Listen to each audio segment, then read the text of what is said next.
Así que eso. Es una imagen peregrina que está recorriendo los colegios de cure de la diócesis de San Miguel. Y esta vez le tocó acá. Como coincide con este curso, decíamos que era también lindo que participara ahora en la oración, ¿no? En nombre del Padre y del Hijo y del Espíritu Santo. María, que aparece como la oyente de la palabra, le pedimos a la Virgen que nos ayude a comprender y a realizar el plan de Dios en nuestra vida. Dios te salve María, llena de gracia, el Señor es contigo, bendita tú eres entre todas las mujeres, y bendito es el fruto de tu vientre Jesús. Santa María, Madre de Dios, ruega por nosotros pecadores, ahora y en la hora de nuestra muerte. Amén. Nuestra Señora de Luján, ruega por nosotros. al Espíritu Santo. Amén.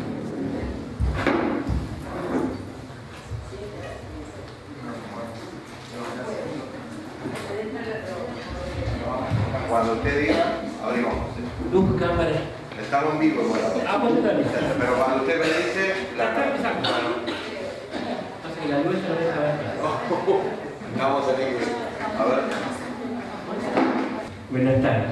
No sé si quedó algún tema, alguna preguntita de la vez pasada. Fue medio, entiendo, medio poco. Pero bueno. Van a ver que van a ir apareciendo algunas respuestas en lo que vamos a seguir, ¿no? Yo le decía el viernes pasado que hay distintas formas de abordar la espiritualidad bíblica. Una puede ser tomando los libros o conjuntos de libros, pero eso llevaría. Uno puede decir, bueno, hagamos la espiritualidad del Pentateuco, los primeros 5 libros, porque el Deuteronomio tiene una espiritualidad propia. Y después tomar la espiritualidad de los profetas, la espiritualidad de los salmos, sapienciales, o sea que es mucho. De los evangelios, la espiritualidad de San Pablo, la carta de Pablo, o sea que sería muy largo todo ese tema. O sea, El año que viene. el año que viene. Después, la otra opción, que la hace mucho el cardenal Martini, bueno, él hace un poco las dos. Él toma muchos personajes. Por ejemplo, él tiene, no sé si conoce, el cardenal Martini fue rector del Instituto Bíblico, yo estudié en Roma, siendo jesuita. Después fue rector de la Gregoriana, nació Gregoriana, y después lo hicieron arzobispo de Milán y fue cardenal. Entonces, claro, ser el cardenal, él había una decisión más grande del mundo, muy importante. Pero él siguió con su gusto por la Biblia, y entonces siempre que le pedían un retiro, le pedía muchos retiros, siempre tomaba textos bíblicos. Aunque era jesuita, buscaba. Entonces ha escrito, que él dice que él nunca los escribió. Porque en realidad él daba los retiros y le grababa. Después se los regrababan y él los miraba un poquito y bueno, lo ha escrito muchísimo. Entonces, por ejemplo, andaba de un retiro y tomaba el libro de Job. Iba a un retiro y tomaba el Evangelio de Marcos, de Mateo, de Juan, de Lucas. Los 4 evangelios tienen un retiro que él dio.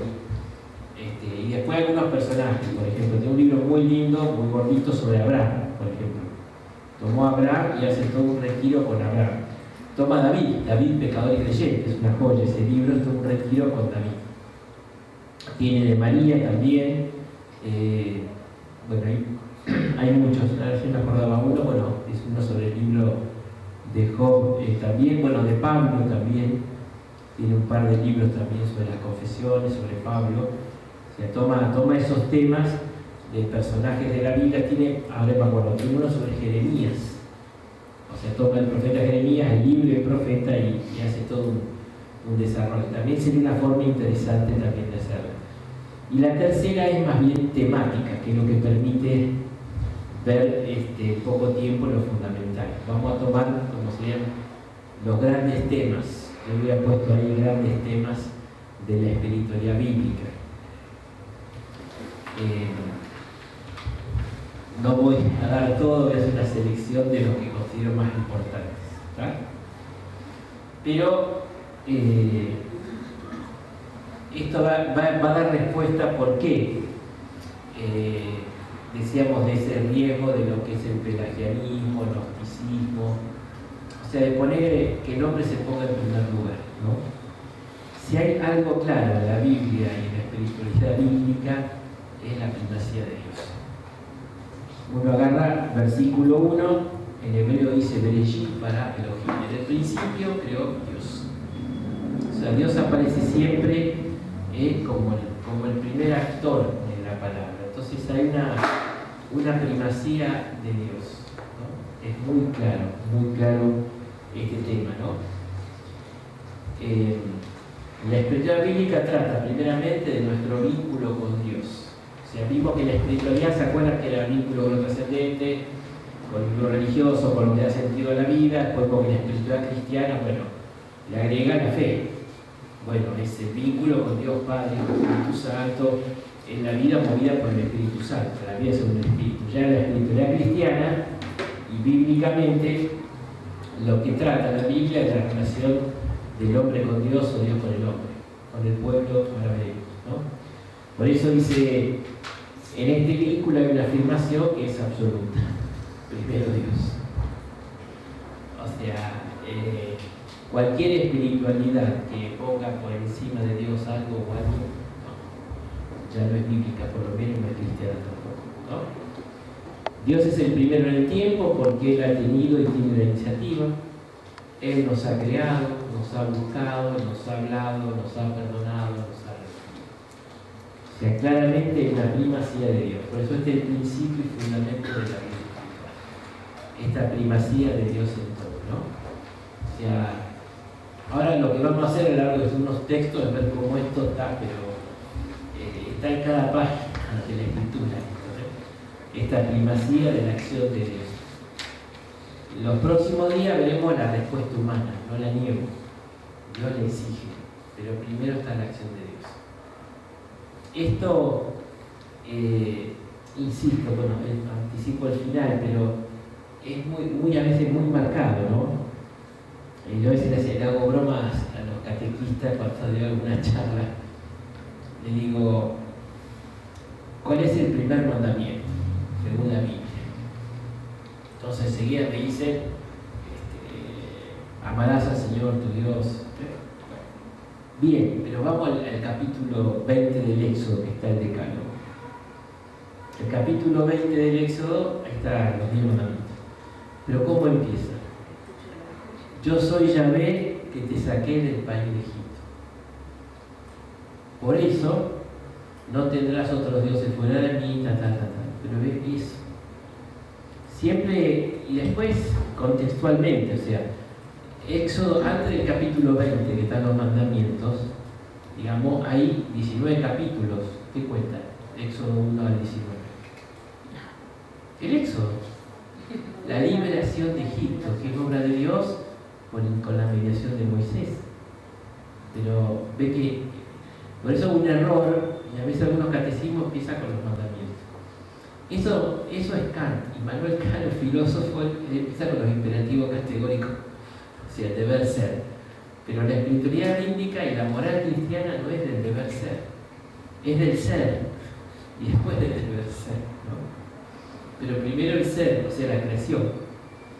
Así, no sé si entienden, está claramente, incluso el capítulo 20 está precedido justamente por estos capítulos, la liberación, después hay una teofanía o manifestación de Dios, para decir, bueno, estos mandamientos son de Dios, pero es la respuesta que el hombre da y está en el marco de una alianza. Ahora vamos a ver, está en la alianza y el mandamiento, la respuesta humana está en el marco de una alianza, pero que tuvo la iniciativa, la alianza es Dios, ¿está? Por eso a veces, bueno, no sé por qué, pero ponemos eso, pero hay una primacía temporal, pero también ontológica en el ser de Dios, ¿no? Por eso toda espiritualidad tiene, esto lo dice, este libro es bastante reciente, es de 2018. Gianfranco Rabasi, un biblista, ahora es el cardenal y es el prefecto de la Congregación de la Evangelización de los Pueblos. Biblia y espiritualidad, 2018, es bastante nuevo este libro. Lo compré cuando fui para la visita al niño del 19.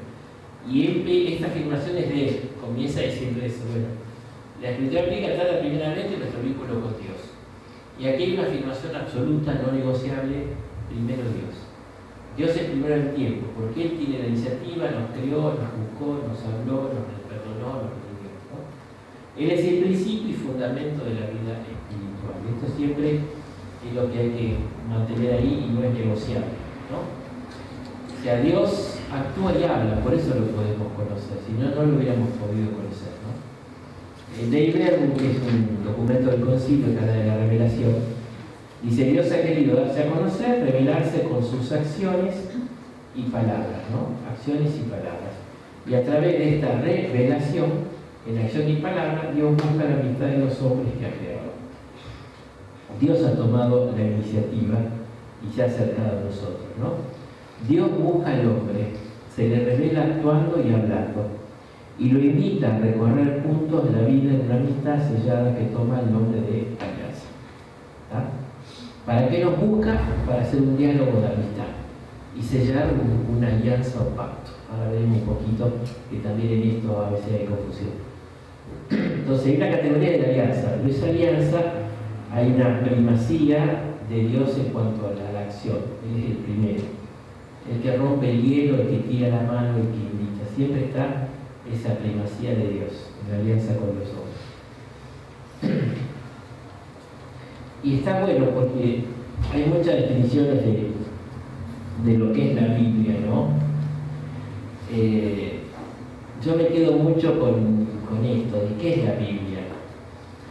Es el testimonio de un pueblo de Israel que vive la acción, que recibe la acción y las palabras de Dios. Las aceptan, las creen y las viven y entran en alianza con Dios. Y esto que han vivido, ¿para qué se pone por escrito? Para que sirva de testimonio, para que permanezca al futuro. Por eso se escribe. Hay un texto que Jeremías le dictaba a Baruch, que era el de la amanuense suyo, y se escribe esto para que sirva de testimonio, ponlo por escrito. El libro de Habacuc, que vamos a leer ahora este domingo en la primera lectura, dice: bueno, ponlo por escrito para que quede. ¿Para qué? Para que esa palabra le ayude a las futuras generaciones a revivir la misma experiencia de Dios que tuvo Israel. Por eso la Biblia es un libro de espiritualidad, porque recoge la experiencia de Dios que tuvo Israel. La tuvo, ya veremos seguida, en el tiempo y en la historia, por tanto fue progresiva. Por eso hay parte de esa experiencia que es imperfecta, pero llega a su plenitud en Jesús. Y bueno, hay una comunidad, que es la iglesia, que recoge las palabras, las acciones de Jesús, y esa experiencia de comunión con Jesús es lo que pone por escrito. En la carta de Juan dice: lo que hemos visto y oído, lo que tocamos con nuestra mano acerca del verbo de vida, bueno, eso se lo anunciamos para que ustedes también entren en comunión. La Biblia tiene esa finalidad. O sea, es un testimonio de un pueblo y de una comunidad, de la iglesia que ha recibido la acción y la palabra de Dios, la aceptan, creen y entran en esa con Dios. Y para que estas alianzas se prolonguen en el tiempo de la historia, la pone por escrito. Y así nace el libro de la Antigua Alianza, el Antiguo Testamento, y el libro de la Nueva Alianza, el Nuevo Testamento. Esto decimos nosotros, por supuesto los judíos cuando decían esto se enojan. Tengo un compañero que fue a comprar ahí en Roma se llama la Biblia estudiantiense, la Biblia en hebreo. Entonces fue a una librería judía y pidió un Antiguo Testamento. Entonces el judío que vivía se enojó. Entonces le agarró y buscó Levítico 18, 19 y dice: amarás a tu prójimo como a ti mismo. Esto le parece antiguo, le dijo. No, perdón. Pero bueno, para nosotros el antiguo, está ahí todo un texto, el Antiguo y el Nuevo Testamento. Entonces, esa es la experiencia de alianza. ¿Para qué? Para que nosotros la actualicemos, ¿no? O sea, esto ¿eso soy yo? Ah, bueno, importa. No sabía que tenía voz tan potente.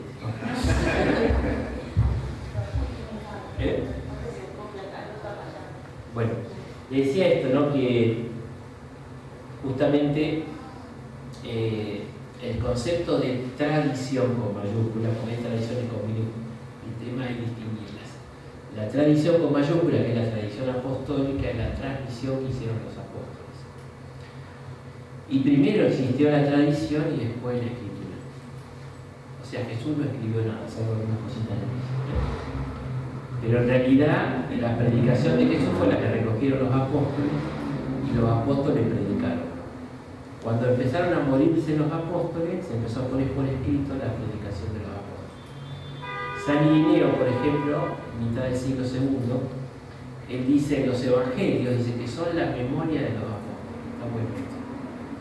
O sea, ¿qué son los evangelios? La memoria de los apóstoles. El testimonio de ellos, que eran los testigos oculares de Cristo resucitado. Entonces eso se fue poniendo por escrito, bajo la inspiración del Espíritu Santo. Entonces la tradición lleva como una corriente que no se tiene que frenar nunca, porque hay que seguir transmitiendo, está contenida fundamentalmente en la Escritura. Pero no totalmente, esta es la diferencia con la visión de Lutero, porque nosotros tenemos algunas dogmas que no están contenidos en la Escritura. Por ejemplo, la Asunción de María, la Inmaculada no está tan clara, son todos los dogmas marianos. Pero lo sabemos porque bueno, del siglo II está esta fiesta y la Iglesia lo ha ido viviendo y celebrando, y bueno, el magisterio lo define. Pero lo fundamental está contenido en la palabra de Dios. ¿Tá?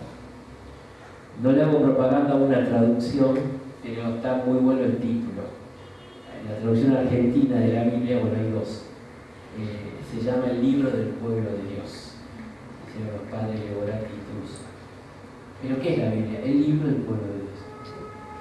Ahora, en la medida que nosotros entramos en alianza y nos sentimos pueblo de Dios, es nuestro libro, es nuestra historia. También es antiguo, eso es para otro curso. Juan Pablo decía, el Papa, nuestros mayores en la fe. O sea, y San Pablo va a decir, somos hijos de Abraham nosotros. Si yo me meto en esta alianza, soy también hijo de Abraham.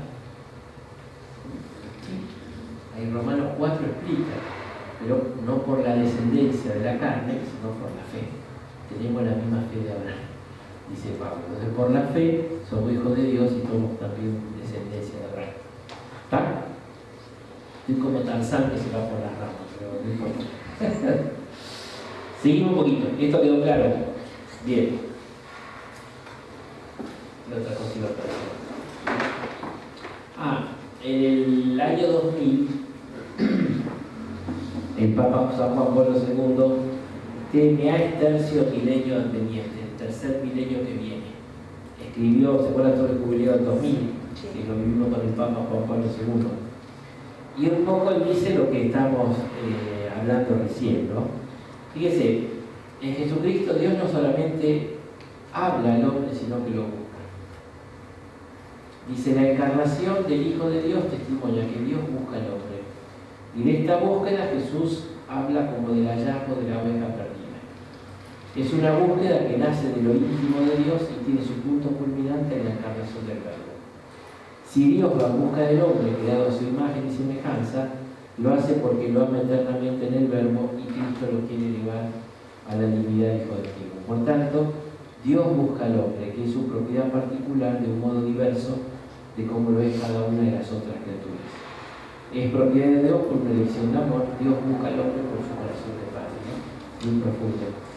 En este mismo documento, el Papa dice, mientras todas las religiones son una búsqueda del hombre hacia Dios,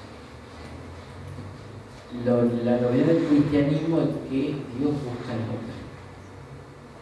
Por eso es una religión revelada. Es Dios el comunicado.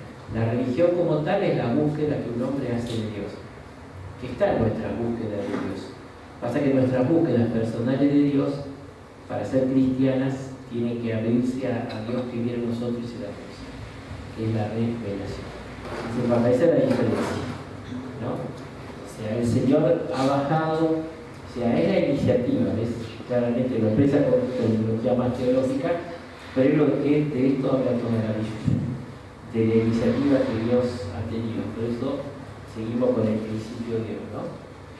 Y dijimos entonces, si la espiritualidad cristiana es la vida según el Espíritu Santo. Es lo que nos hace vivir nuestra relación con Dios, con nosotros mismos, con los demás y con la persona. Para la Biblia el hombre es un ser de vínculo. Es muy interesante. Vieron que en Génesis 3 dice que si el hombre come del fruto, ciertamente va a morir. Y comió. ¿Y murió? Hicieron el electroencefalograma. Porque la muerte, y esto sirve para la vida, la muerte en la Biblia es ruptura de vínculo. Fíjate que el duelo, lo que hace psicología del duelo, vale para el que tuvo una pérdida de un ser querido, como el que perdió un trabajo, como el que perdió al novio o a la novia, o sea, cualquier ruptura afectiva es un duelo. Cualquier pérdida afectiva es un duelo. Y esto es la intuición bíblica. El hombre es un ser de vínculo. Y entonces para la Biblia el vínculo con Dios es vital.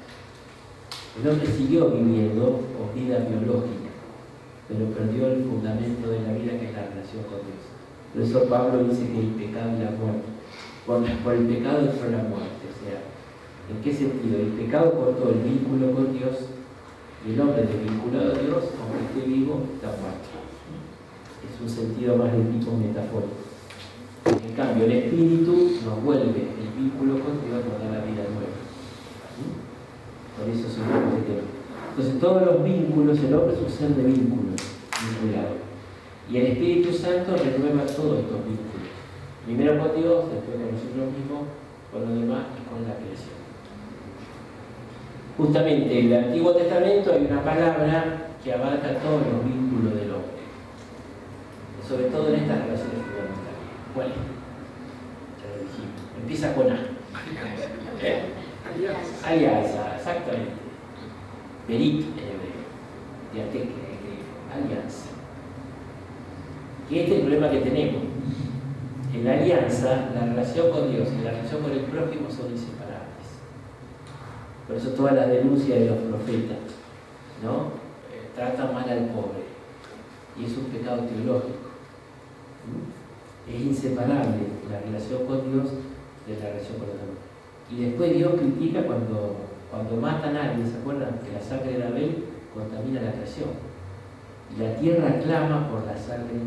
San Pablo dice que la creación gime, expectante de la redención, como que el pecado también viene de la creación. Eso lo dice la Biblia, y 2000 años después, de aquel texto, 2500, 2600 años, y hoy nos damos cuenta de la importancia de lo ecológico. ¿No? Por eso el Papa une inseparablemente lo social y lo ecológico. Porque el mal uso de la creación está trayendo un montón de problemas. Fíjate, eso en la Biblia ya lo intuía, que la relación del hombre con la creación es fundamental. Ahí viene. Después los partidos verdes eran los que hacen, más importante la foca que las personas, eso no es eso. Pero que la relación con la creación es fundamental, está claramente. O sea, por eso se pierde el paraíso. O sea, la tierra, fíjese que el castigo es sacarás con el sudor de la frente, la tierra carga el pecado del hombre, se contamina por el pecado del hombre y se vuelve resistente a la naturaleza, a la acción humana. Justamente porque te queda como enlazada también el pecado. Esas son cosas que por ahí vamos viendo, claro, todo este mundo ecológico. En realidad fue el Papa Benedicto, fue Juan Pablo II, eso es cuando lo pone Laudato Si, pero fue el primero que tuvo para el tercer milenio, tiene un librito después del tercio milenio adveniente, puso el nuevo milenio y Neunte, ya cuando empezó.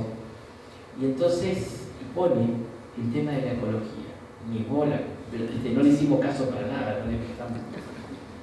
Yo leí eso y después de mucho tiempo, mirá vos, el tema ecológico, fíjate vos, es importante. Después Benedicto siguió y bueno, se creó toda una comisión del Vaticano y cuando llegó el Papa Francisco se encontró con unos temas ya trabajados por la Pontificia Academia de Ciencia y otros, y bueno, mirá, el tema ecológico no es pavada. Y se descubrió justamente la importancia del, digamos, el fundamento estaba acá. Pero vemos, no siempre vemos todo, ¿no? Hacemos eclipse de parte de la revelación. Por eso la relación siempre es la misma, nosotros vamos descubriendo aspectos porque por ahí somos un poco miopes. Pero bueno, el tema de alianza abarca todas estas relaciones. Pero insisto que la primacía la tiene Dios. Siempre que decimos alianza, ¿qué entendemos? En la Biblia. Díganme un texto de esta alianza. Lo cité hace un ratito. Exactamente, Gloria ha contestado lo mismo hace unos años atrás. El capítulo del Éxodo, ¿no? Que está la alianza con Moisés, ¿se acuerdan? Que sube, baja, tira sangre, etc., ¿no? Sin embargo, claro, no es la única, ni siquiera la central forma, y me voy a explicar por qué, pero de alianza. En realidad hay otra. La de Noé, cuando se acaba viene el diluvio, no es una alianza también. Perfecto. Ahora, eso, mira, me sacaste el texto, pero que ahí venía. Justamente, mira, ahí está. Claro, primero, la primera forma de alianza, perdón, la palabra rara la utiliza el documento de la Pontificia Comisión Bíblica, es la autodeterminación por la que el sujeto asume un compromiso. El sujeto en este caso es Dios. La primera forma de alianza que aparece es Dios que asume un compromiso. Como decía acá el amigo recién, después del diluvio, Dios dijo, no, me arrepiento, no voy a volver a destruir el mundo. Y además el mundo va a seguir mañana, tarde, cosecha, siega. O sea, Dios se compromete a mantener el ritmo de la creación, pero no pide nada a cambio. O sea, no se mete alianza, no significa pacto bilateral. Y acá se usa la misma palabra, venid, en Éxodo. O sea que lo que caracteriza la alianza es la gratuidad. Dios toma esa alianza. Lo mismo va a ser en Génesis 15, en Génesis 7 con Abraham. ¿Se acuerdan que Abraham lo duerme y corta unos animales y Dios pasa? Y le promete a Abraham que su descendencia será numerosa como la estrella del cielo.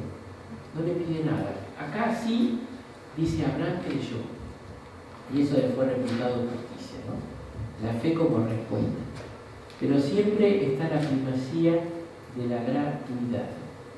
En esta iniciativa que Dios toma, Dios nos crea sin mérito nada de nuestra parte, hace una alianza con Noé, hace una alianza con Abraham. Pero esa alianza significa que yo te doy. Y vos crees nomás, recibí. Ese es el tema. Si después en el Sinaí, que ahí sí se impone obligación al destinatario. Está la gratuidad, yo soy el Señor que te saqué del país de Egipto, no tendrá otros dioses fuera de mí. Entonces siempre implica la responsabilidad. La responsabilidad. ¿Cuál es el problema de esta alianza históricamente? La alianza, después que se sella el pacto, hay premio y castigo, bendiciones y maldiciones, dice el texto. Si cumple la alianza, te va a ir bien, Si no la cumplís, va a perder la tierra, va a perder la libertad, va a perder todo. ¿Qué pasó? Israel fue infiel.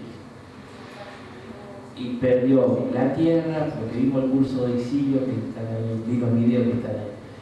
Hablamos de esto, el exilio es eso, es el castigo a Israel porque perdió la tierra, perdió la libertad, perdió todo. Y la pregunta es, ¿y ahora qué hacemos? Esta alianza no da esperanza. Son los dos caminos. Bueno, yo te puse los dos caminos, vos elegiste del mal, bueno, ahí fuiste, no hay más que hacer. Y es acá entonces, en el exilio, donde se acuerdan de la alianza con Abraham. Entonces, espera. Y esto es lo que trae esperanza. En el exilio se recuerdan todos los textos de Abraham. Y la figura de los patriarcas pasa a ser importante. Dios nos creó, Dios eligió a Abraham. Entonces esto tiene solución, hay algo. Volver a Dios. Exactamente. Volver a Dios, esa es la solución. Y Jeremías, ¿qué va a decir? El texto famoso de Jeremías 31. Voy a hacer una nueva alianza, voy a poner la ley en el corazón. Jeremías profetiza que va a haber una nueva alianza, porque la primera quedó rota, y no tiene arreglo por lo menos de parte del hombre. Ahora hay otra forma de alianza que esta la tratan los profetas, sobre todo Oseas, es la alianza esponsal. que hay gratuidad, hay responsabilidad porque exige, pero también hay reciprocidad. Es como un matrimonio, por eso se llama alianza esposa. O sea, el que empieza con la metáfora del amor de Israel, de Yahvé e Israel como un esposo y una esposa, que después toma San Pablo y habla del amor de Cristo y la Iglesia. Es como hay una especie de reciprocidad. Y entonces ya, a ver, San Juan de la Cruz tiene una frase muy fuerte, dice que el amor se da entre iguales o hace iguales. Es como que el amor necesita, viste esas películas que dicen yo te amo tanto, con mi amor basta, no importa que vos no me quieras, fracaso, seguro. El amor necesita reciprocidad. O sea, se tiene que dar. Entonces, acá el misterio ¿cuál es? Que Dios pone a la criatura a su altura, para que podamos devolverle.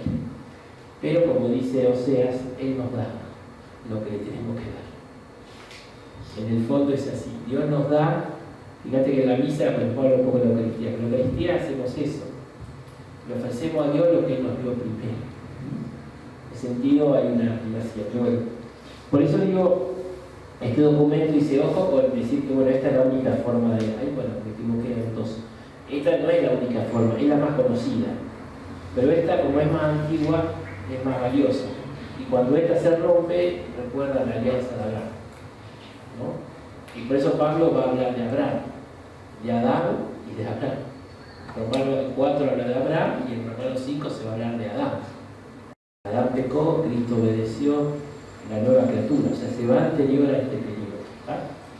Entonces, una manera de superar esta dificultad que había.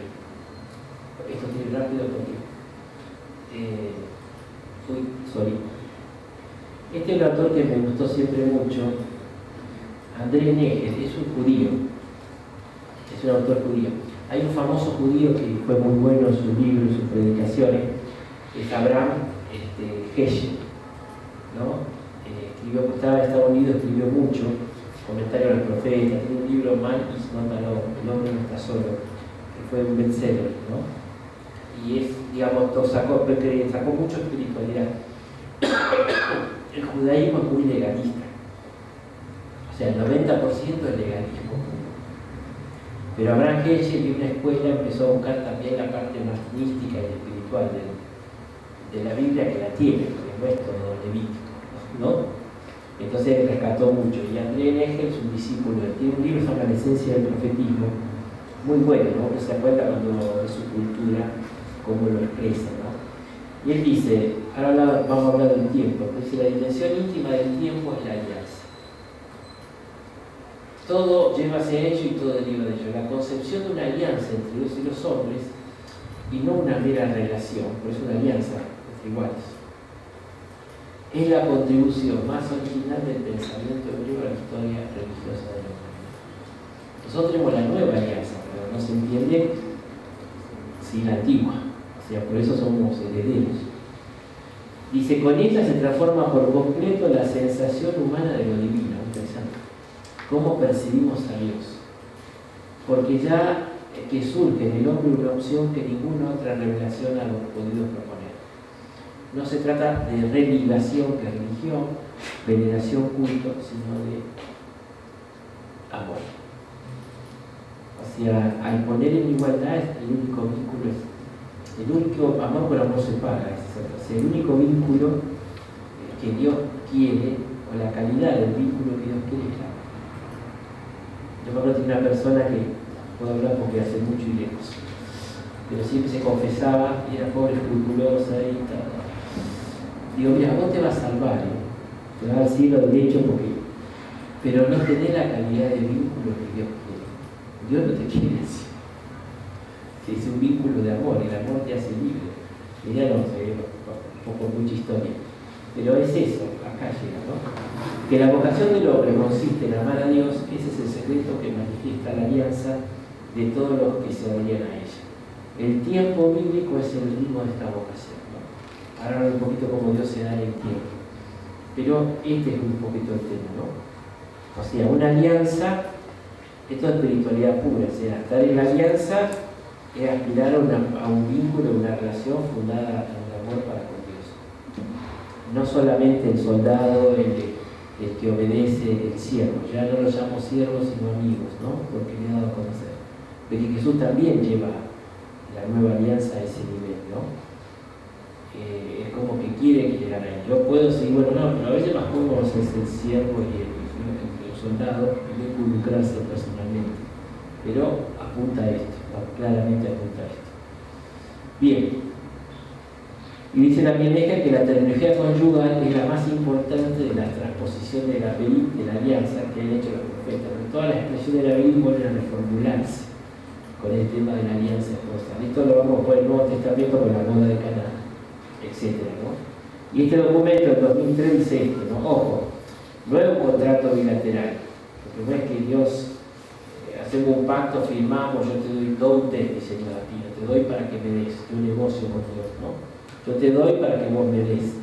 Dice, eso no se trata. Pero, dice, tampoco el Señor se compromete y está presente. Pero de todos modos siempre hay algo, ¿no? O sea, nos permite, manteniendo las diferencias, nos permite aspirar a ese vínculo de amor con Dios. En el Nuevo Testamento, sobre todo diateque griego, se habla con respecto a la Eucaristía. Por eso es el sacramento. Para entender la nueva alianza hay que entender la Eucaristía. Y para entender la Eucaristía hay que saber lo que es la nueva alianza. Porque Jesús dice eso, esta es la nueva alianza que se sella con mi sangre. Remite entonces a Éxodo 24, que es la sangre con la cual Moisés establece la alianza. Es la sangre de la nueva alianza que se sella con ustedes. Estos son, puse uno, están los tres sinópticos y en Corintios el texto de la Eucaristía, ¿no? Y aparece el término entonces alianza, ¿no? Para ver.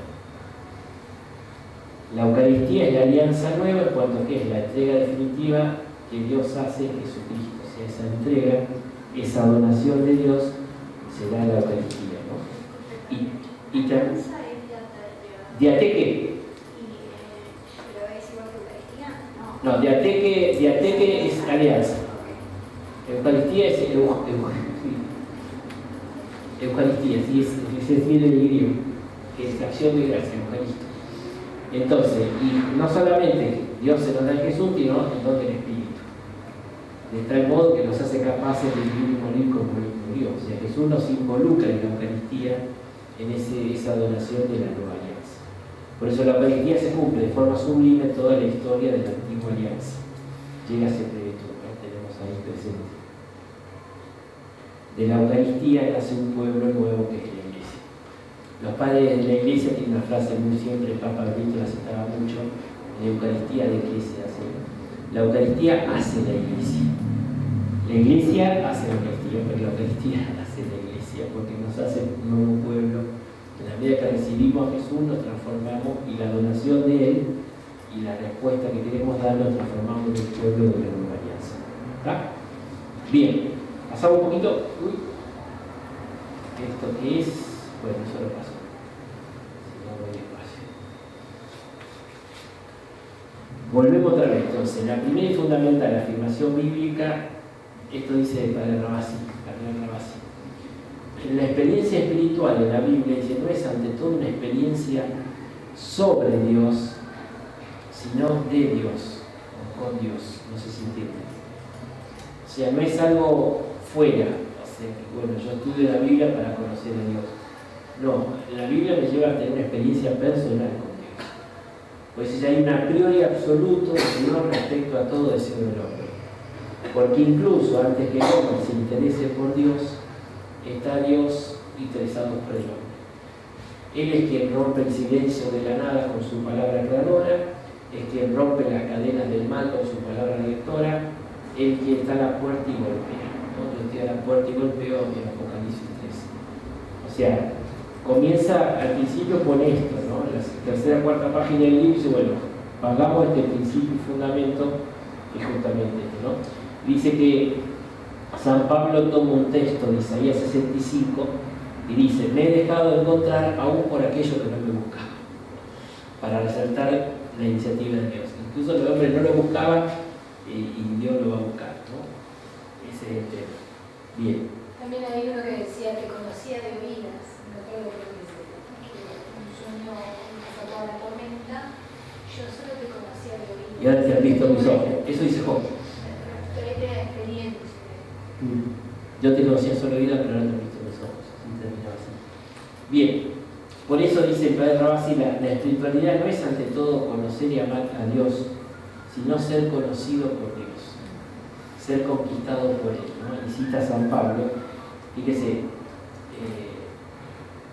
busco a Cristo porque fui yo primero el razón. Bueno, Pablo esto lo vivió totalmente. ¿Qué era Pablo antes de ser cristiano? ¿Y qué hacía? O sea, en ningún momento Pablo buscó a Cristo. Al contrario, lo persiguió. Y la experiencia de Damasco, yo soy Cristo a quien tú persigues, ahí le cayó la ficha y se le dio vuelta todo. O sea, no hay nada que explique humanamente la vocación de Pablo sino la gracia de Dios. Era contra el mal enemigo que había de la iglesia. Entonces, y él lo dice, ¿no? Así que, pues la Biblia anuncia constantemente el primado de la revelación de Dios sobre la búsqueda humana, de la gracia sobre el mérito, del reino de Dios que crece como la semilla, que crece sola, ¿no? Por eso, y sigue un poco la propuesta de otro modo, pero lo fundamental de que propone Rabasi, porque dice, bueno, a ver, en el principio está Dios, Dios es el que toma la iniciativa y Dios es el que se nos da a conocer. Bien, ¿dónde? Esa es la pregunta. Entonces, él dice que hay tres realidades, lugares donde Dios se da a conocer. ¿Cuáles son? La realidad personal de cada uno. El corazón. Sí. Ahí está. La historia y el tiempo, el espacio también y la palabra. Se puede poner otra o más, pero estas tres me parece que abarcan lo fundamental, ¿no? O sea, ¿dónde está esa manifestación de Dios? Y Dios se manifiesta en la historia, en el tiempo, se manifiesta también en el espacio, por eso hay lugares sagrados, y de modo especialísimo se manifiesta en su palabra. ¿Claro? Por eso la Biblia es fuente de espiritualidad y de encuentro con Dios. Esto en la escritura. No. Hay agua. Me saqué la vida. Esta búsqueda está muy interesante porque se usa la imagen del rostro, ¿no? Si hay algo que expresa lo humano de alguien es el rostro, ¿no? La mano, el pie, no sé, ¿no? Pero el rostro es inconfundiblemente la revelación de la persona. Por eso cuando se habla del rostro, incluso, viste, cuando nos vinculamos con alguien, es la cara a cara, ¿no? Entonces, es la mediación para el vínculo, ¿no? Y esto que nos pasa con las personas, nos pasa con Dios. Y acá no quiero entrar, pero esto da para... Según el rostro que yo descubra de Dios, así va a ser mi espiritualidad.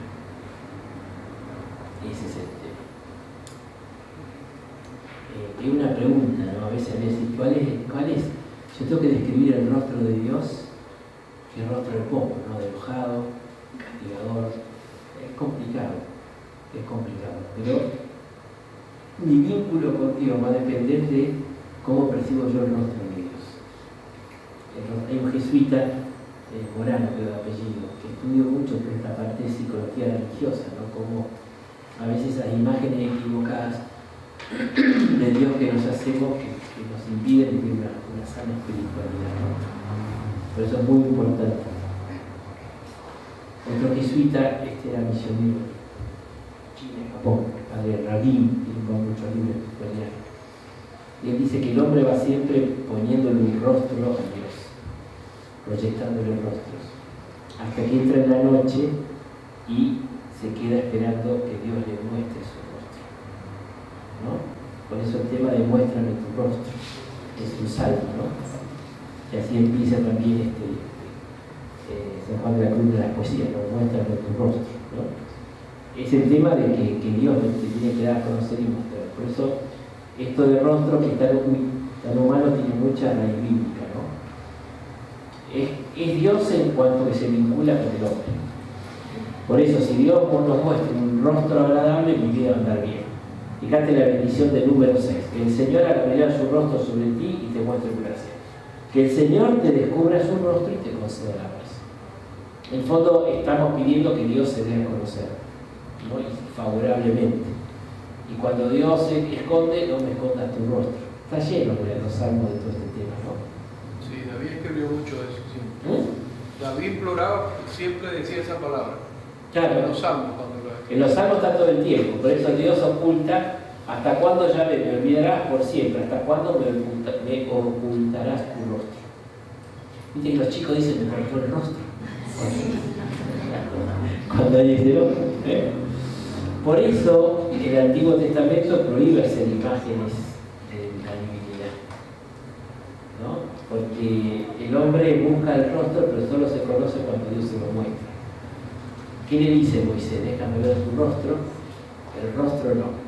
Entonces tiene que cubrir y Dios pasó, sintió lo mismo Elías en el monte, el suave viento, pero el rostro no. Y dice, no se puede conocer el rostro de Dios y seguir viviendo. Fíjate, todo el tema del rostro es muy fuerte, todo este tema, ¿no? Pero digo esto porque es lo que la Biblia pone, ¿no? Mi corazón sabe que dijiste, busca mi rostro, yo busco tu rostro, Señor, ¿no? Después esto de la búsqueda del rostro está por ahí. Eso de todo ir al templo. Los salmos que cantan la ida al templo, vamos a ver el rostro de Dios en el templo, porque ahí Dios se revela. Mi alma tiene sed de Dios, de lo cual iré a contemplar el rostro de Dios, ¿no? Que el deseo de ir al templo es un salmo del exilio, cuando ya habían perdido el templo, ¿no? O sea, esto tiene mucho que ver. Bien. O sea, la búsqueda de Dios pasa mucho por la búsqueda del rostro, pero es Dios el que tiene que mostrar su rostro. ¿Dónde encontramos el rostro de Dios? Bueno, en el tiempo y en la historia. ¿Se acuerdan que a veces la espiritualidad se puede vivir como que yo tengo que... ¿Se acuerdan que esa pseudo espiritualidad es una? Yo me tengo que salir de mi realidad, del tiempo y de la historia para encontrarme con Dios. Que camino equivocado. Porque Dios se metió en mi historia. Esto es dificilísimo de la gente, vamos a ver. Pero Dios está acá. O sea, la primera confesión de fe, de la primera experiencia de Dios que tiene el pueblo, lo expresa en un credo que es: el Señor nos sacó de la esclavitud de Egipto. Esta es la primera experiencia que tiene de fe y es como una confesión. Y después se le agrega 3 cositas más. El Señor llamó a los patriarcas, fuimos a Egipto y después nos dio la tierra. Lo que tiene es un poco, se llama el credo histórico de Israel. Hay 3 textos que son muy claros. Yo puse 2 porque otro es muy largo, el de la Asamblea de Siquem con Josué. Fíjense, está muy bueno esto para entender también el sentido del culto, ¿no? Está explicando, dice, cuando llegues a la tierra y recojas las primicias, los primeros frutos de la tierra, tendrás que ir al templo con la canastita, como papelita roja, y entonces va a decir, llego hasta ahí y dice, bueno, vas a poder sacerdote y vas a tener que hacer la confesión de fe, rezar el credo. Mi padre era un arameo errante que bajó a Egipto. Se refiere a Jacob, no importa. Se refugió allí con unos pocos hombres, pero luego se convirtió en una nación grande, fuerte y numerosa. Los egipcios nos maltrataron, nos oprimieron, nos impusieron una dura servidumbre. Entonces pedimos auxilio al Señor y el Dios de nuestros padres escuchó nuestra voz. Él vio nuestra miseria, nuestro cansancio y nuestra opresión.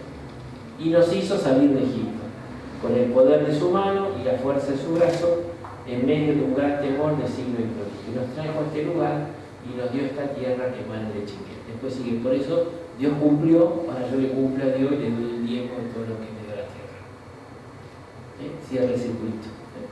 Pero fíjese que la fe es creer que Dios actúa en la historia y en el tiempo. O sea, el credo es un credo histórico. O sea, Dios se reveló en la historia del pueblo cuando Primero fueron a, bueno, ¿se acuerdan toda la historia de José? Que va Jacob, etcétera, etcétera, etcétera, ¿no?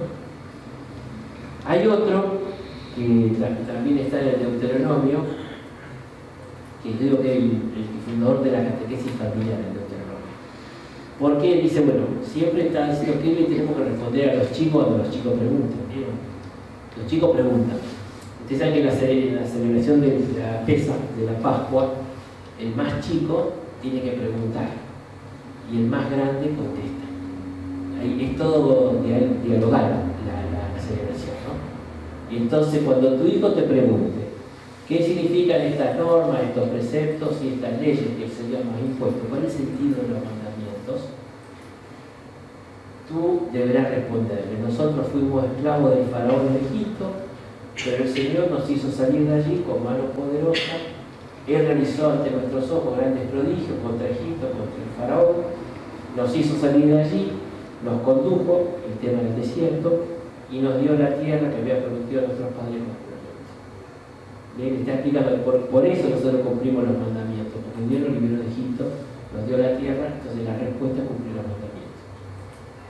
Ahí, por ejemplo, en la Pesa, ¿por qué siempre comemos pan con levadura y comemos panes sin levadura? Entonces se cita Éxodo 14. Bueno, o sea, los judíos salieron rápido de Egipto, no hubo tiempo que fermente. ¿Por qué comimos tal cosa y solamente era amarga? Bueno, porque amarga fue la esclavitud de Egipto, ¿no?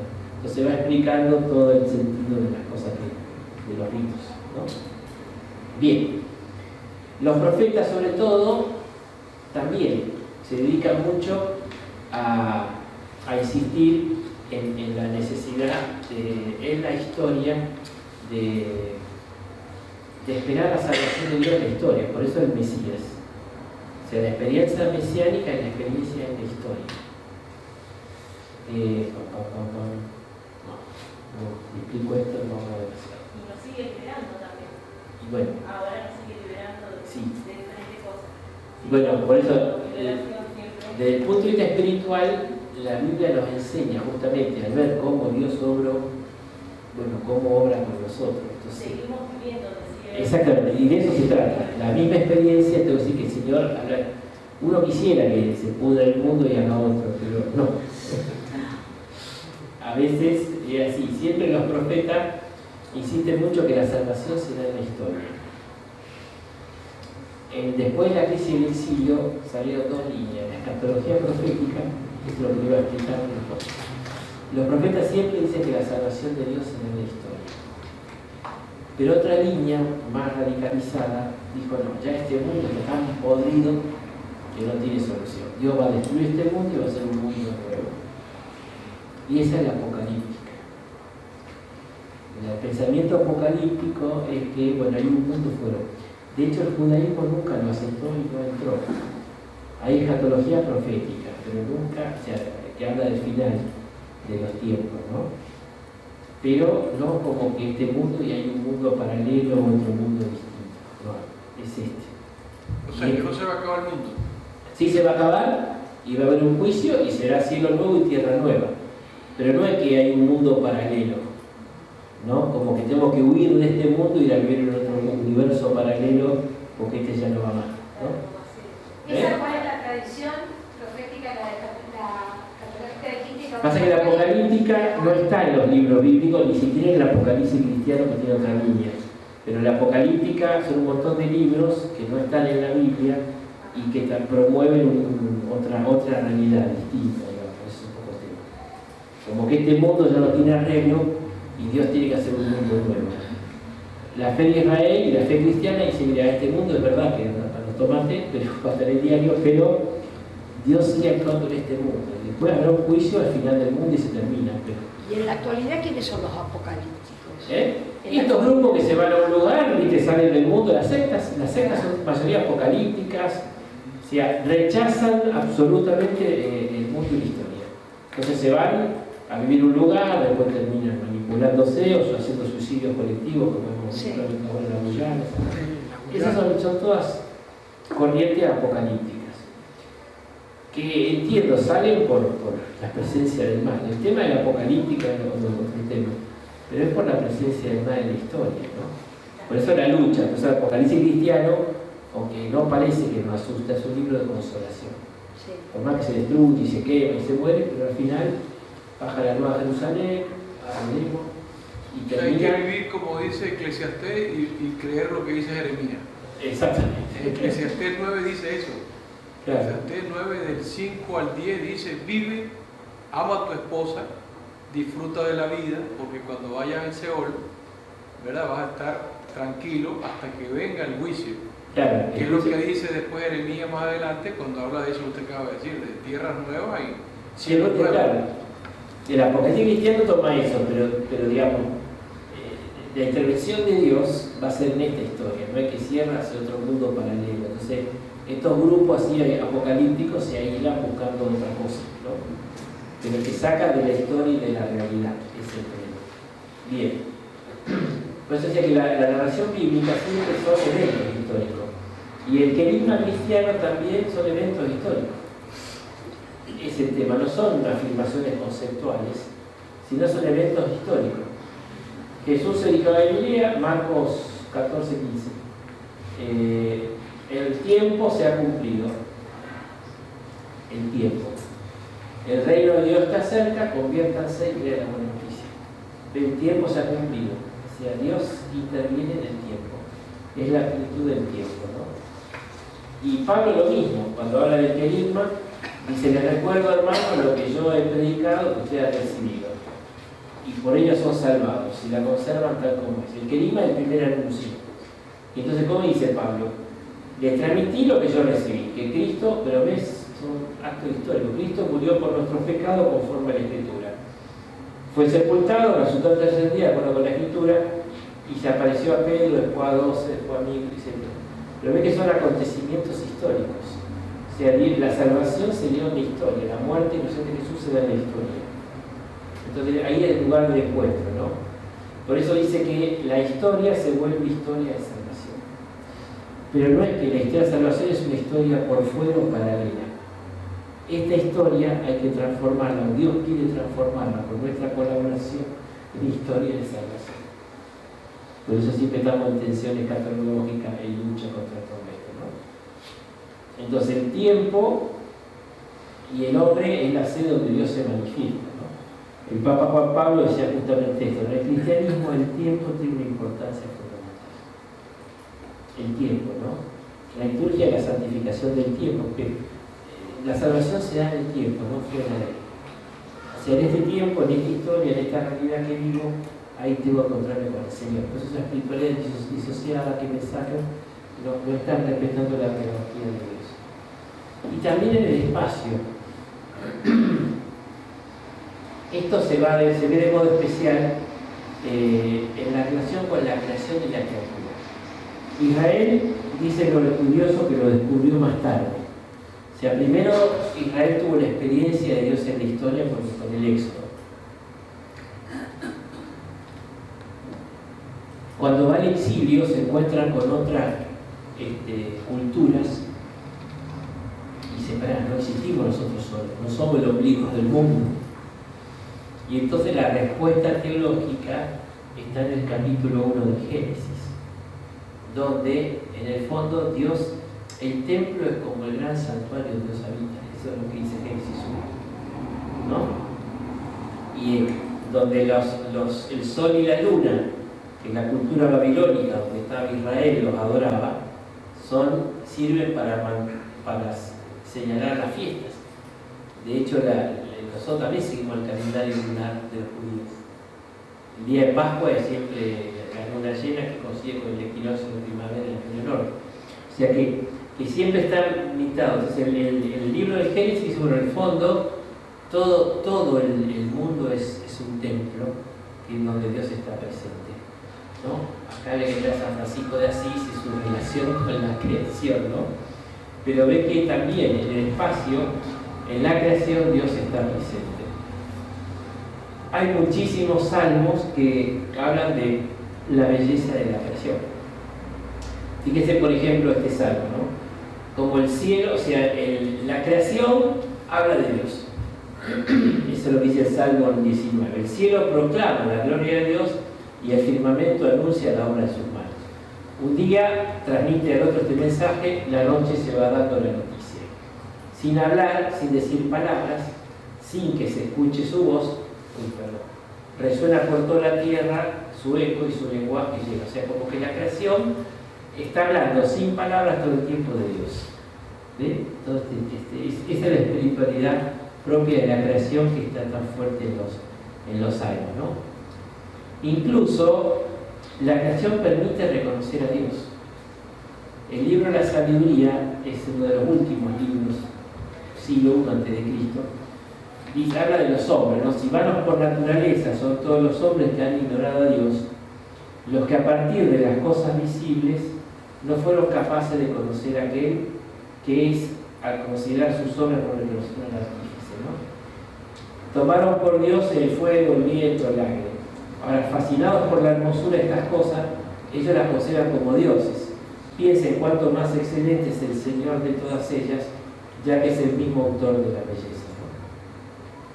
Después veo que lo justifica. Bueno, son tan bellas las cosas de Dios, pero no son Dios. Me hace una crítica a la idolatría pagana, pero en el fondo porque no fueron capaces de descubrir al Creador que se manifiesta en las criaturas. Bien, a partir de la grandeza y hermosura de las cosas se llega por analogía a contemplar al autor. ¿Ves? Que tiene toda esta mirada contemplativa, los salmos y la literatura sapiencial. Y San Pablo se hace eco de esto, ¿no? Y San Pablo, en la carta a Romano, dice: cuando se puede conocer acerca de Dios, está patente ante ellos. Dios mismo se lo dio a conocer, ya que sus atributos invisibles, su poder eterno, se hacen visibles a los ojos de la inteligencia desde la creación del mundo por medio de sus obras. Dice, por eso no tiene excusa a los ateos. Dice, no tiene excusa porque Dios está en la creación presente, ¿no? Y encima, sigue sabiduría, habiendo conocido a Dios, no le dieron gracia ni lo reconocieron. Pero ve que también Dios está presente de algún modo en la creación, y la creación sigue siendo siempre lugar de encuentro con Dios. Hay todo un camino, es de varios autores, ¿no? Von Balthasar, especialmente el Papa lo recoge en Evangelii Gaudium, la vía pulcritudines, que es la vida de la belleza. También un tirón de oreja, pues un soquete de eso, pero él dice la belleza en lo litúrgico, en el canto, la belleza es camino a Dios. Y la gente es muy más sensible al arte religioso. Pues hay todo un camino de la belleza, no solo de la verdad, de los razonamientos, sino de la belleza que apunta a otro aspecto del corazón humano y que tiene que ver, ¿no? El Salmo 109 es larguísimo, pero se acuerdan que dice, ¿no? ¿Dónde escaparé de tu presencia? ¿No? Si subo al cielo, ahí estás tú, si bajo al abismo, también te encuentro. O sea, Señor, tú me sonrías y me conoces. Así comienza el Salmo 109. No puedo escapar de Dios en ningún lado porque Dios está en todos lados. Clarísimo. Sí, también. Sí, por eso. Tiene mucho paralelo con los sapienciales, los salmos. Entonces, hay una clara presencia de Dios también en el espacio. Y el Nuevo Testamento, ¿qué la adquiere? Bueno, que Cristo está presente en la creación también. ¿Por qué? Porque todo fue creado por medio de la palabra. Sin ella no. O sea, también hay una presencia de Cristo en la creación, ¿no? Esto es el prólogo de Juan, y Colosenses también. Dice que Jesús es imagen de Dios invisible, primogénito de toda la creación. Porque en Él fueron creadas todas las cosas, tanto en el cielo como en la tierra, visible, invisible, etc., ¿no? O sea que pone a Cristo también como artífice de la creación y de algún modo también está presente ahí. Y después hay un lugar muy especial de la presencia de Dios que la Biblia lo testimonia mucho, que es el templo. Hay toda una teología muy fuerte del templo. Es la presencia de Dios en el espacio, como está en la creación, pero cualificada. Es una presencia de alta calidad, ¿no? Que da sentido un poco también a nuestros templos. Los cánticos de Sion son un grupo de salmos que cantan sobre Sion, es el monte donde está Jerusalén. Entonces son los cantos que le cantan a Jerusalén y sobre todo a Jerusalén el templo, por el templo. Yo les puse algunos, pero hay un montón. Yo amo la casa donde habita, el lugar donde reside tu gloria. Una cosa pido al Señor y eso es lo que quiero, vivir en la casa del Señor todos los días de mi vida para gozar de la dulzura y contemplar su templo, ¿no? O sea, el deseo de estar en Jerusalén, ¿no? Envíame tu luz, tu verdad, hasta tu santa montaña, que es Sion, el lugar donde habitas, ¿no? O sea, el deseo, son una serie de salmos que cantan el deseo de ir a Jerusalén, ¿no? Y son los que cantaban los peregrinos cuando iban camino a Galilea, qué alegría cuando me dijeron, vamos a la casa del Señor, o sea, están pisando nuestros pies, tus umbrales, Jerusalén, que va mucho. Es un lugar especial de la presencia de Dios que fue muy fuerte, sigue siendo fuerte, pero que trajo un problema. Si Dios es infinito y trascendente, insistimos en esto, ¿cómo puede ser encerrado en un espacio? ¿No? Y la solución se encuentra en la categoría del encuentro y del diálogo, ¿no? O sea, Dios está presente, pero trasciende ese lugar. Pasa que como todas las cosas se pueden volver ídolos. Israel pensó que porque tenemos el templo, nunca nos va a pasar nada malo. Y se olvidó del compromiso ético. Hay un famoso discurso, está en Jeremías 7, que dice, templo de Yahvé, no, ustedes no cuidan al huérfano, al pobre y a la viuda. Y Jesús hizo lo mismo, en este templo no queda piedra sobre piedra y se enojaron. Y para ellos la destrucción del templo estaba asociada a la destrucción del mundo. El fin del templo, el fin del mundo. Por eso cuando Jesús habla del fin del templo, viene el discurso escatológico, bueno, ¿cuándo va a ser el fin del mundo? Porque si se destruye el templo de Jerusalén, viene el fin del mundo para ellos. Entonces, Dios está en el espacio, pero no lo puedo encerrar ahí y lo trasciende. Mi parroquia La Manila, pero está en otras también. Fíjate Isaías, el cielo es mi trono y la tierra el estrado de mis pies. ¿Dónde está la casa que podría edificarme? ¿No? ¿Dónde el lugar de mi reposo? Todo esto lo hizo mi mano, todas estas cosas llegaron a ser, declara el Señor. A este miraré, el que es humilde y contrito de espíritu y que tiende ante mis palabras, ¿no? O sea, en el fondo, me dio a mí también el corazón del hombre, ¿no? Que digamos, Dios está en el templo, pero no puedo hacer de eso un fetiche como que me protege, y no. Tiene que haber un compromiso ético, que fue un poco el error de Israel. Claro, ponen la seguridad en el templo y no en Dios. Exactamente, y no responde, entonces el templo no te salva. Y esta teología del templo pasa, es muy lindo esto, pasa a Jesús. ¿No? Llega, Jesús es el nuevo templo de Dios y el lugar de la presencia entre los hombres, ¿no? La palabra se hizo carne y puso su morada entre nosotros. Morada traduce una expresión de los hebreos, la Shekinah, que era el lugar de la tienda, ¿no? Donde Dios habita. O sea, el prólogo está diciendo que Dios, que habitó en la tienda del encuentro, habitó en el templo, ahora puso su morada en Jesús. Y hemos contemplado su gloria, gloria que recibe el Padre lleno de gracia y de verdad, ¿no? O sea, este es el tema más fundamental, ¿no? Fíjense, ¿se acuerdan Juan 2, cuando Jesús habla justamente de la destrucción del templo? Jesús le respondió, destruyan este templo y en 3 días, cuando echó los mercaderes del templo se enojaron. Y en 3 días lo voy a volver a levantar. Los judíos le dijeron, han sido necesarios 46 años para construir, en realidad para reconstruir este templo, que fue el que habían destruido los babilónicos y que lo del grande lo reconstruyó. Pero no hablaba de ese templo. Claro. Hablaba de... Y tú lo vas a levantar en 3 días, pero él se refería al templo de su cuerpo. ¿Ve? Ahora Jesús es el cuerpo de Jesús es el templo donde Dios habita.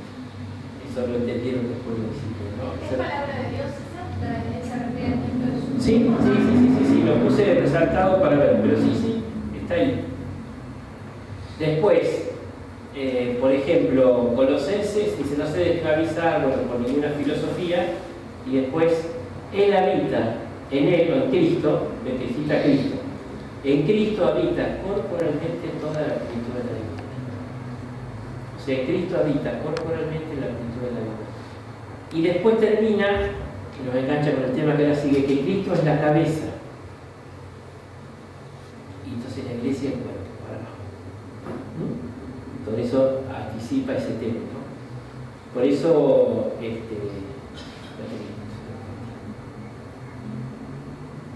bueno, la carta a los hebreos también dice esto, ¿no? Dice, Cristo nos abrió a través del velo del templo que es su carne. El velo era la cortina, o sea, el templo de Jerusalén tenía una entrada, estaba el atrio de las mujeres, después se pasaba al atrio de los varones y después estaba el atrio de los sacerdotes, y ahí estaba el santo de los santos, que es el lugar de la presencia, y tenía como una cortinita que es el velo. O sea, que es lo que ocultaba la presencia de Dios. Bueno, la divinidad está oculta en la humanidad de Cristo. El nuevo velo es la humanidad de Cristo. Y Él es el nuevo sacerdote de este templo definitivo del Eterno, ¿no?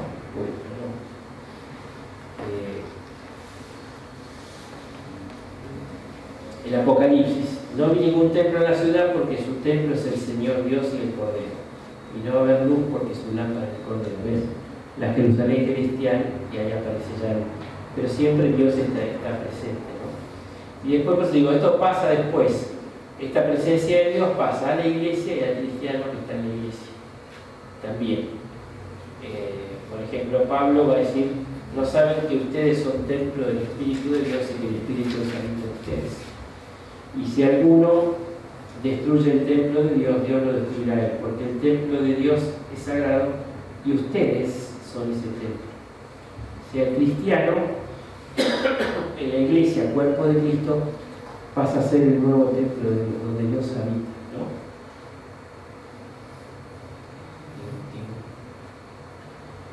Incluso lo que decía de la mutua pertenencia y la habitación, ¿no? En esto creo que no hemos, entiendo que es una situación muy difícil, ¿no? Pero mucha gente me decía que no podía rezar porque no podía ir al templo en la pandemia. Y hay una línea, una tradición espiritual muy fuerte en la iglesia, que es la carmelitana, que Dios está presente en el interior, ¿no? Hay un texto, yo me acuerdo que mucha gente se quejaba y le mandaba un texto sobre Isabel, hoy es antes, Isabel de la Trinidad. Ella era deportista, entraba con el monasterio, andaba a caballo, y yo se colocó la rodilla, entonces tuvo como 20 días sin poder ir a la iglesia. Y ella dice, pero bueno, me encuentro al Señor en mi interior, ¿no? Le tuve un retiro sobre el cielo y la tierra, porque Dios está en mí, o sea, en mi alma, o sea, en la habitación de Dios, ¿no? Santa Teresa decía, no estamos huecos, hay una presencia de Dios en nuestro corazón. Si una parte creo que hemos descuidado un poco esta espiritualidad. Fíjense lo que dice el Evangelio de Juan, ¿no? El que cree que Jesús es Hijo de Dios, permanece en Dios, o sea, la fe nos pone en un vínculo de permanencia con Dios. Y Dios es amor, el que permanece en el amor, permanece en Dios y Dios permanece en él. El verbo permanecer también es el verbo estar o habitar, ¿no? Pero eso es solamente cuando se está en estado de gracia. Eso sucede solamente cuando No, se está en estado de San Juan de la Cruz explica que es por esencia, por potencia y por herencia. Porque al ser criatura ya hay una presencia de Dios en mí por ser creador. Ahora, si estoy en gracia ya por el bautismo, hay otra presencia de mí por ser bautizado. Y si estoy en gracia de Dios, por el amor hay otra presencia más fuerte. Bien. Judas, lo Iscariote, dijo, Señor, ¿por qué te vas a manifestar nosotros y no al mundo? Jesús le respondió, el que me ama será fiel a mis palabras, mi Padre lo amará, y habitaremos en él. Esta es la habitación trinitaria que después desarrolla mucho Juan, pero ve, hay una presencia de Dios también en el corazón de las personas, ¿no? Que Cristo habite en sus corazones por la fe, sean arreglados y edificados en el amor. Que la palabra de Cristo resida en ustedes, o sea, siempre hay una presencia del Señor en el corazón del creyente, ¿no?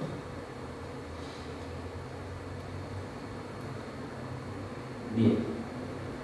Y por último, entonces, Dios se manifiesta las dos cosas, pasado, presente y futuro en el tiempo, ¿no? Y en el espacio de nuestra historia. Ahí tenemos que encontrar la acción de Dios.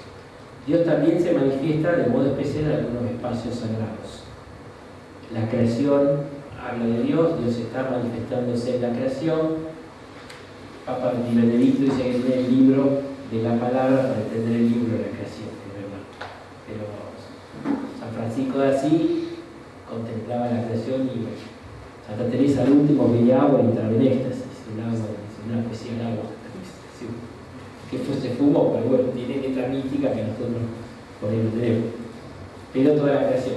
Y hay lugares de especial presencia, pero nunca puedo reducir la presencia ahí. que son los templos que necesitamos, lugares sagrados que nos ayudan a encontrarnos a Dios. O todos los santuarios, las parroquias, las capillas, son lugares especiales de presencia. Ahora, esta presencia está en Cristo en su cuerpo. Y ahí tenemos el cuerpo de Cristo, que es la iglesia, y el cuerpo eucarístico también, la presencia de la Eucaristía, ¿no? Pero siempre es la presencia del cuerpo de Cristo como plenitud de la divinidad también. En Jesús está la plenitud de la divinidad. Pero nosotros, porque estamos unidos al cuerpo de Cristo como nuestra cabeza, también somos templo de Dios. Y por esta inhabitación del amor, Dios también habita en el corazón de los creyentes, ¿no? Está en nosotros. Hay también un lugar especial o privilegiado, es la base de toda la vida interior, la espiritualidad, cuando uno lee esta corriente cristiana. Santa Teresa tiene la morada, que es todo un camino, pero es todo un camino de interioridad, ¿no? O sea, en el fondo la espiritualidad cristiana es fundamentalmente un camino de interioridad, de descubrir a Dios presente en mi vida y en mi corazón. Eso es lo fundamental. Bien. Y en la palabra, ¿por qué? Al principio la palabra, ¿no? La palabra era Dios. O sea, Jesús es la palabra personal de Dios, y por eso es la raíz de esta encarnación de la palabra, ¿no? Se trata de una palabra eficaz, ¿no? Este texto de Isaías es como el fundamento, ¿no?, de la espiritualidad bíblica. Dice: no son mis pensamientos vuestros pensamientos, ni vuestros caminos mis caminos. Cuanto ventajan los cielos y la tierra, si mis caminos ventajan vuestros caminos, etc. Uy.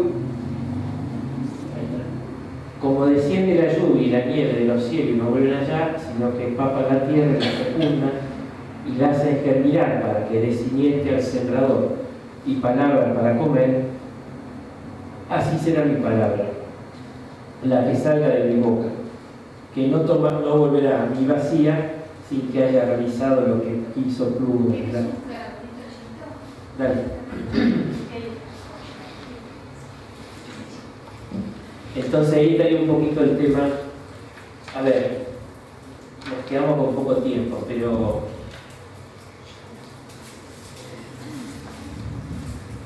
la próxima que vamos a hablar de la escucha como actitud fundamental que Dios pide, el escuchar, vamos a ver el por qué. ¿Por qué Dios no quiere manifestarse visiblemente, sino audiblemente? Por la provisión de hacer imágenes, pero ya veremos. Por eso no me puedo hacer una imagen de Dios, porque en el fondo lo reduzco a Dios. ¿Está? Y eso lo explico mejor la próxima vez.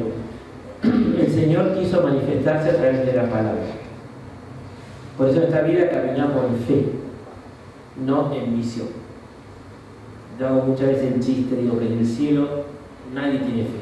¿Sabían eso? Qué vergüenza. Tampoco tiene esperanza. Claro, acá caminamos en fe y en el cielo veremos cara a cara, visión. Acá deseamos y en el cielo vamos a poseer, o sea, no va a haber esperanza. Ya estoy lleno. Pero la caridad es la que permanece, esto lo dice San Pablo en la carta a los Corintios. Por eso es la más importante de la caridad, porque está acá y sigue allá. Pero fíjense que en este mundo no hay visión de Dios. Dios siempre se revela y se oculta para que no hagamos de él un ídolo. Voy a explicar esto. La visión nos lleva a la idolatría, a hacernos una imagen de Dios. La escucha nos mantiene siempre en la actitud de obediencia a la palabra.